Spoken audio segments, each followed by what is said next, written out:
Bonjour très chers amis de Ushauri, je vous souhaite la bienvenue dans l'émission d'aujourd'hui. En tout cas, j'espère que vous vous portez bien. Moi, je me porte bien par la grâce de Dieu. Alors aujourd'hui, c'est un jour spécial. Je vais d'abord t'inviter à t'abonner, à liker, à partager. Tu ne dois surtout pas rater cette émission. Je ne suis pas seule aujourd'hui. J'ai un invité spécial, comme je vous l'ai dit. Un invité vraiment spécial. J'ai avec moi le frère Esaïe Ndombe. Ah, bienvenue, frère Esaïe. En tout cas, bienvenue. Nous sommes vraiment honorés de vous accueillir au sein de cette émission Ushauri. Et nous sommes vraiment dans la joie de vous accueillir parmi nous. Alors, frère Esaïe, comment vous allez? Ouais, parfaitement bien, par la grâce du Seigneur. Tous les plaisirs pour moi. Je suis très heureux d'être sur ce plateau. Amen. Et de partager ce moment avec vous. Vous nous inspirez beaucoup. Amen. Et nous aimons ce que vous êtes en train de faire pour le corps de Christ. Surtout pour nous les jeunes. Et on est très fiers de vous. Amen. Et moi je suis béni, je suis le plus béni d'être ici. Amen, amen, amen. Alors, peux-tu nous dire à nos amis en quelques mots, qui es-tu? Voilà, je suis Esaïe Ndombe. On m'appelle communément Easy. Et je suis chrétien, chanteur gospel. Et j'évolue depuis Kinshasa et le Seigneur a permis que nous évoluions maintenant au niveau des nations. Et voilà, je suis célibataire engagé. Bien sûr, célibataire engagé. Il faut le souligner. Voilà, maman, c'est un peu ça, en gros. Amen, amen, amen. Alors, quel est ton parcours spirituel? Parce qu'on est là, on voit Esaïe Ndombe et on aimerait savoir, il est chrétien, mais à quel point il est chrétien? Quel est ton parcours? En fait, j'ai un très long parcours, maman. Et j'ai reçu le Seigneur en 2009, mais je suis né dans une famille chrétienne. Et donc chez nous à la maison, tu ne pars pas à l'église, tu ne manges pas. Ouais, ma mère était vraiment stricte avec la prière, avec l'église. Et même au niveau de la chorale, donc j'ai commencé depuis tout petit. Et je pense que c'est ça qui nous a permis de grandir dans le Seigneur. Mais bien que je suis né dans une famille chrétienne, mais je n'avais pas encore reçu Christ comme étant Seigneur et Sauveur.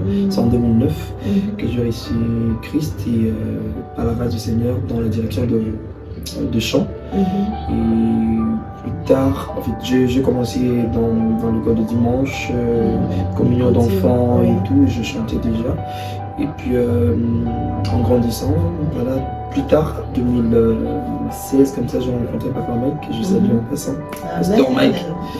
Voilà, c'est lui qui m'a aidé à être ce que je suis.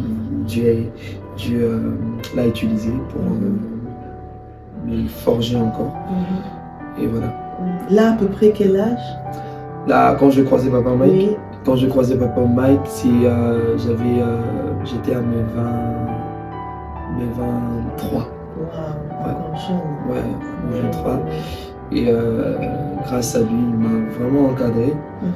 Et après aussi, je croisais Madjabou, justement par son canon.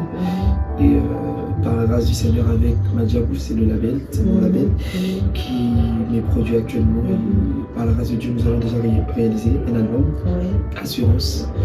Et voilà la suite des Seigneurs.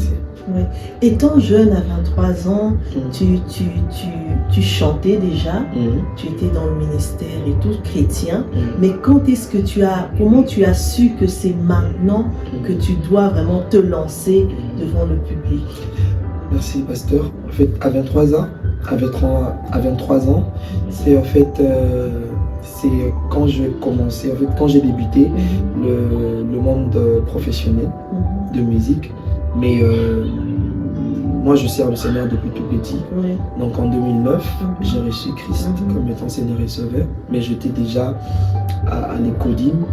Et c'est pourquoi il faut toujours tenir compte de ça. Donc tu peux naître dans une famille chrétienne, mais cela ne te fait pas enfant de Dieu. C'est très important à un moment donné d'avoir ce face-à-face seul avec Dieu. Exactement.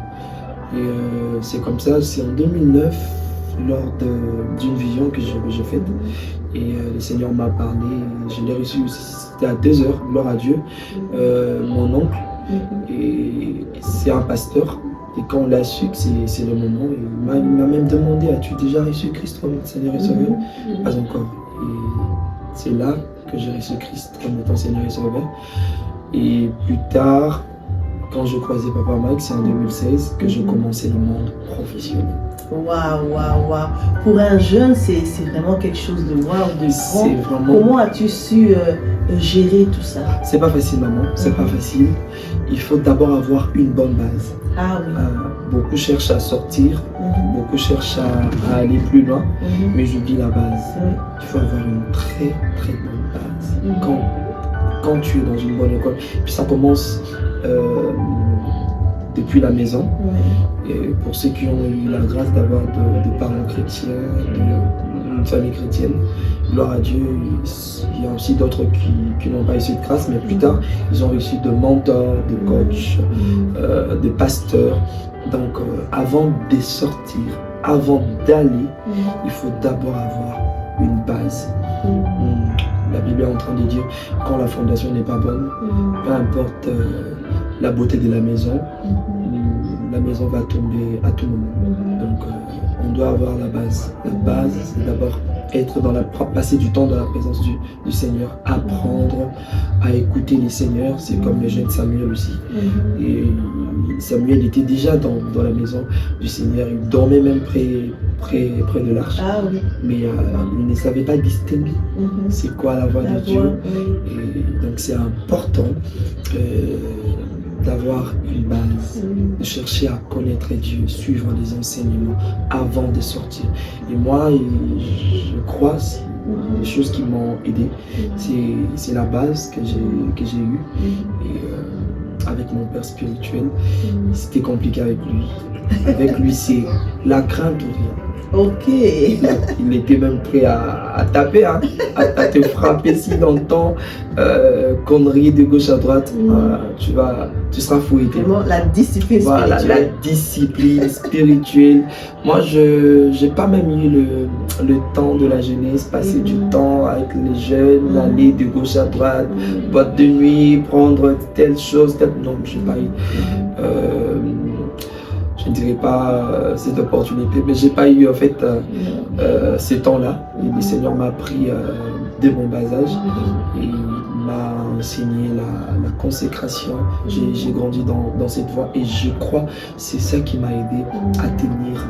Et quand je croisais, en fait, quand j'étais déjà dans le monde professionnel, il y a de collaborations, de personnes qui te sollicitent de gauche à droite. Mais il faut être enfant de Dieu. Il faut être enfant de Dieu pour distinguer ça c'est bien, ça c'est pas bien. Et avoir un grand cœur parce que des fois on te propose de bien, mais il faut être enfant de Dieu pour malgré que je n'ai pas telle chose, je reste dans la présence du Seigneur. Et aussi, quand il y a des tempêtes, des vents amarants, puisque c'est pas facile au monde professionnel, surtout dans la musique, beaucoup l'envie, mais c'est très compliqué quand tu n'as pas le Seigneur. Et voilà, donc c'est Dieu qui m'a aidé, la base que j'ai reçue, et c'est ça qui m'a aidé. Donc avant de sortir, avant d'aller loin, il faut d'abord envisager une base. Une base, être enraciné. Voilà, exactement. En fait, vous chantez merveilleusement bien et vous avez ce don de capter l'attention et de rapprocher le peuple de Dieu. Alors, ce qui est aussi important, c'est le fait de connaître son don, son appel et le travailler aussi, parce qu'il y en a qui connaissent leur don et qui ne le travaillent pas. Exactement. C'est des talents en fait.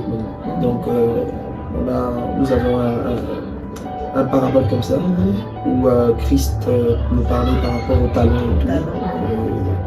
L'un a reçu 5, l'autre 3, et c'est lui qui a reçu 1. Il est allé cacher Chrysanthème. Et nous devons distinguer en fait ce qui est spirituel et ce qui est physique. Et il faut avoir le temps de travailler aussi physiquement. Donc comme je suis artiste, chantre, et avoir le temps de travailler l'artistique. Oui. Et aussi, en même temps, de travailler aussi les spirituels, que ce soit 50-50. Et tout ça, maman, c'est avoir l'humilité d'abord. C'est avoir l'humilité et accepter d'apprendre. Et en fait, ça va dans toutes les directions, même au niveau, parce qu'il y a ceux qui servent au niveau de la prédication, ceux qui servent au niveau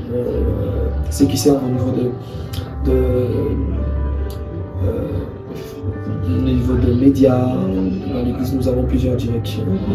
Et il faut avoir le temps aussi de développer les talents, les capacités que le Seigneur nous a données. Je ne sais pas, maman, Paul dit, au-delà de la spiritualité, c'est ça, ajouter aussi la connaissance. Donc il faut avoir, parce que la Bible aussi nous appelle des lumières. Nous sommes des lumières et nous devons éclairer dans toutes les dimensions, spirituelles comme physiques. Ok, très important. Alors, vous composez aussi des chants. Comment trouvez-vous les paroles? Qu'est-ce qui vous inspire en fait pour trouver les paroles qui portent un message spirituel poignant, puissant? Waouh! Maintenant, je vais avouer, ça c'est un point que je n'arrive pas à maîtriser jusque-là. En fait, le Seigneur, moi personnellement, le Seigneur m'utilise dans plusieurs directions.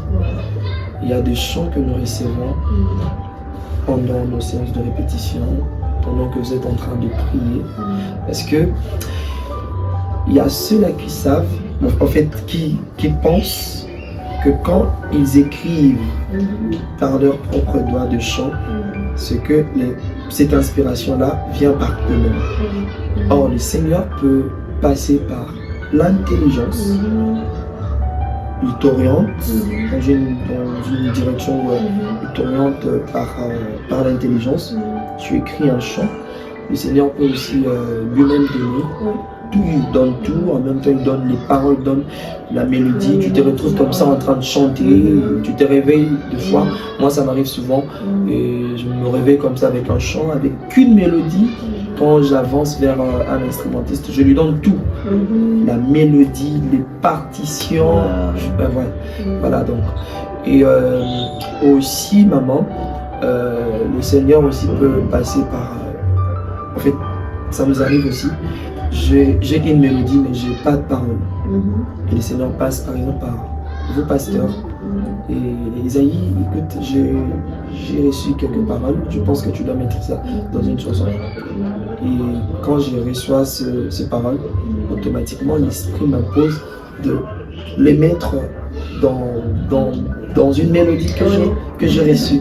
Donc il y a plus en fait le Seigneur nous inspire dans plusieurs directions. Moi je pense maman, il faut juste être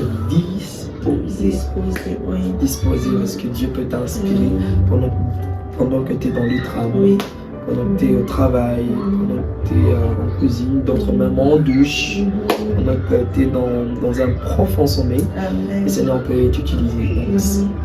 Le problème c'est la disponibilité du cœur, d'être à tout moment sensible que je capte quelque chose, et ça c'est ça, savoir discerner. Alors est-ce que vous avez eu des moments de découragement, peut-être par rapport à un certain domaine de la vie, et comment vous avez rebondi en fait? Ouais, découragement, moi par contre j'étais un peu déçu des gens de ce monde, et c'est l'une des choses qui a voulu aussi ralentir un peu ma foi, et c'est lors de mon empoisonnement. Oui, j'ai été empoisonné en 2022, et c'est vraiment du surnaturel. Si je commence à expliquer, on n'aura pas fini l'émission. Mais ce que j'avais constaté, c'est mon entourage. J'aurais même appris qu'il y a il y avait des frères qui souhaitaient déjà ma mort. Ils se disaient, quand est-ce qu'il va mourir ici? Non, aujourd'hui, ça sera terrible, on va faire des polos, on va faire... Et pendant ce moment-là, il y avait de moqueries. Et cela m'avait tranché le cœur. Ça, c'est dur. Ça m'avait tranché le cœur, maman. C'était comme une trahison des personnes que je pensais me soutenir, des personnes que je pensais m'aider à me relever. Et c'est eux, pendant ce moment-là, qui me poignardaient.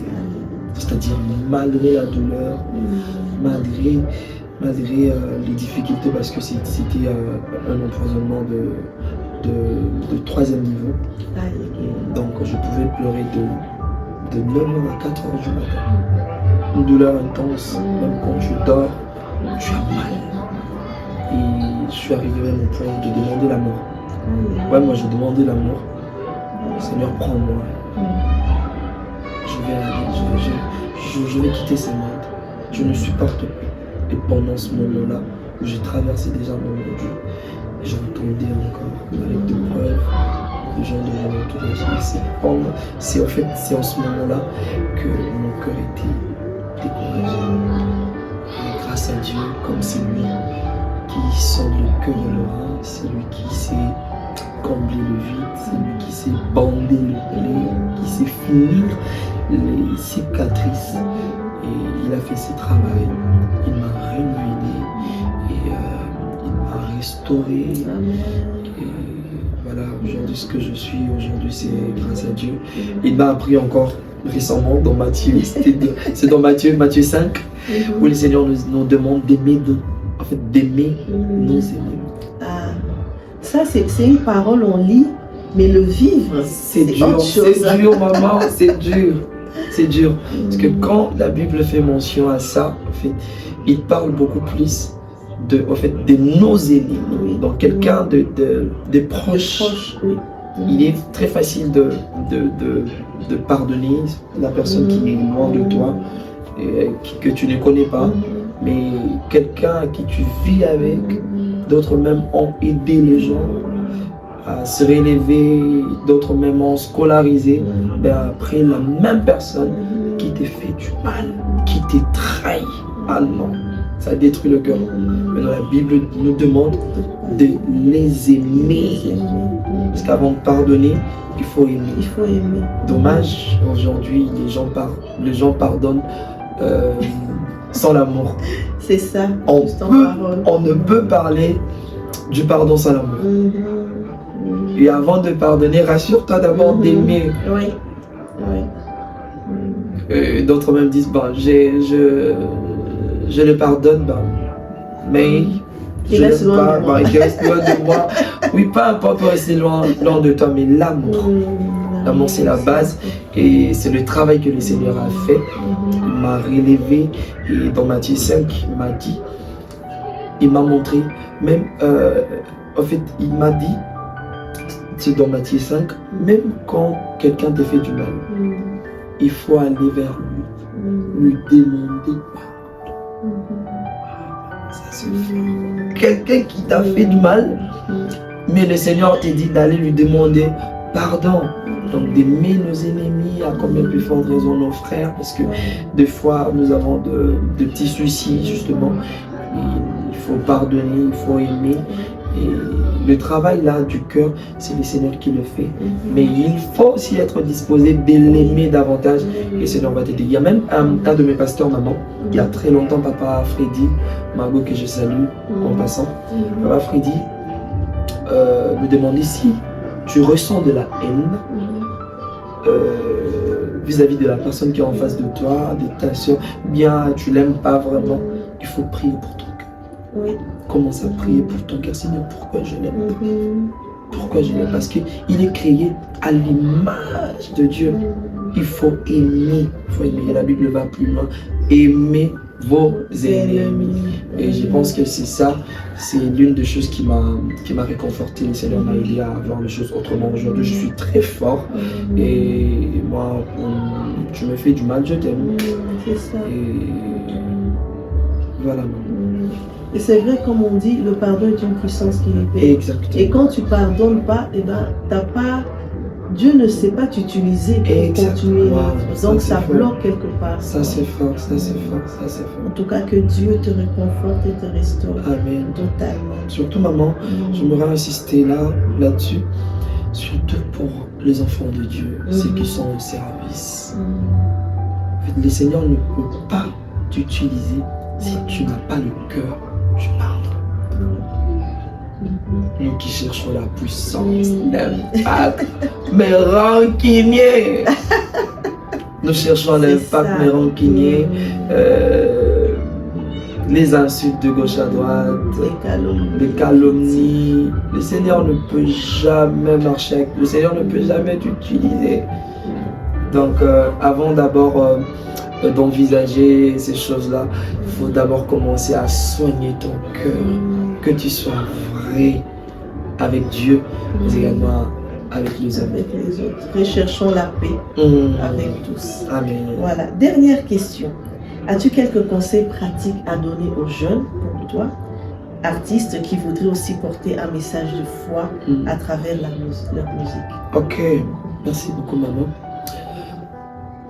En fait, ceux qui ont la mission, mais qui n'ont pas encore commencé, et bien que aussi ceux-là qui ont déjà commencé, moi je pourrais vous conseiller à écouter Dieu, à apprendre à écouter Dieu. Je pense qu'hier, j'étais avec un de mes frères de la Borne, Excel. On parlait et tout, il me dit quand un producteur vient vers toi, il te demande d'aller dans une salle et tout, il te propose de l'argent. Tu feras quoi exactement? Moi je lui ai répondu, il faut d'abord commencer dans la présence du Seigneur. Chercher l'approbation du Seigneur. Oui. C'est que tu puisses avoir un producteur de sollicitations un peu partout. Mais d'abord, il faut commencer dans la présence du Seigneur. Il faut d'abord chercher l'intimité avec le Seigneur. L'intimité vient avant tout. L'intimité vient avant la célébrité. L'intimité vient avant le renommé. L'intimité vient avant le succès, avant le j'aime, avant les millions. C'est d'abord l'intimité. On doit chercher l'intimité, partager une relation vraie avec le Seigneur. Moi, j'aime toujours dire, maman, que le Seigneur, notre Seigneur, ne cherche pas les hommes parfaits. Plutôt, le Seigneur cherche les hommes sincères. Il a besoin des hommes sincères. C'est pourquoi il dit qu'il cherche les vrais adorateurs. Les vrais adorateurs, c'est qui adorent en esprit et en vérité.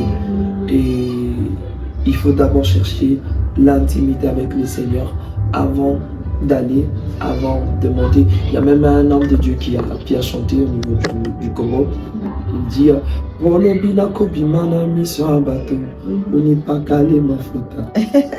donc demain j'irai vers les nations, mais avant que j'aille, moi d'abord. Et aussi ces temps-là, maman, où le Seigneur nous voit, en fait, ce n'est pas seulement l'huile qui coule. En fait, c'est cette huile-là qui coule sur nous, nous enseigne. C'est comme David à la forêt. Le temps que David a passé avec le Seigneur, d'abord dans la forêt, ces moments-là l'a permis à être fort devant Goliath, mais également à gérer Israël. Donc, avant d'aller loin, avant de sortir, beaucoup plus, nous devons aimer l'intimité, passer du temps avec le Seigneur. C'est ça le secret. Si tu ne sais pas comment ça marche, tu as un père spirituel à côté. Maman ici est là et suivez ces émissions anytime et le Seigneur va vous aider à monter, à partager une relation avec lui. Et je répète encore, maman, Samuel, il était déjà au service, mais il ne connaissait pas. En fait, il ne savait pas distinguer la voix du Seigneur. Il y a la voix des hommes, il y a la voix du diable, il y a aussi la voix de Dieu. Et les hommes peuvent venir aussi avec leurs biens, mais le Seigneur n'est pas dans ça. Le diable aussi peut te présenter son côté positif, parce qu'il se dégage en ange des lumières, mais c'est pas vrai. Donc, maintenant, il faut avoir la capacité de distinguer, en fait, de discerner, c'est quoi la voix du Seigneur. Donc la voix du Seigneur se trouve que dans son intimité. Et gloire à Dieu, il était sensible parce qu'il y avait les sacrificateurs Élie à ses côtés. Donc il a pu discerner et le sacrificateur Élie a aidé Élie à discerner. Donc si tu entends encore ça, dis, je te réponds, mais voici Seigneur. Donc nous devons aussi avoir nos Élie, nos sacrificateurs Élie. Et comme moi j'ai la grâce d'avoir mes mains à mes côtés. Et donc, Amen. Moi j'ai la grâce de t'avoir. Amen, maman. Amen. Donc passer du temps avec les seigneurs, développer l'intimité. Parce que l'adoration, j'aime toujours dire, maman, ce n'est pas une affaire collective, mais d'abord, c'est une affaire personnelle. C'est vraiment l'intimité. On doit développer notre intimité, savoir discerner la voix du Seigneur.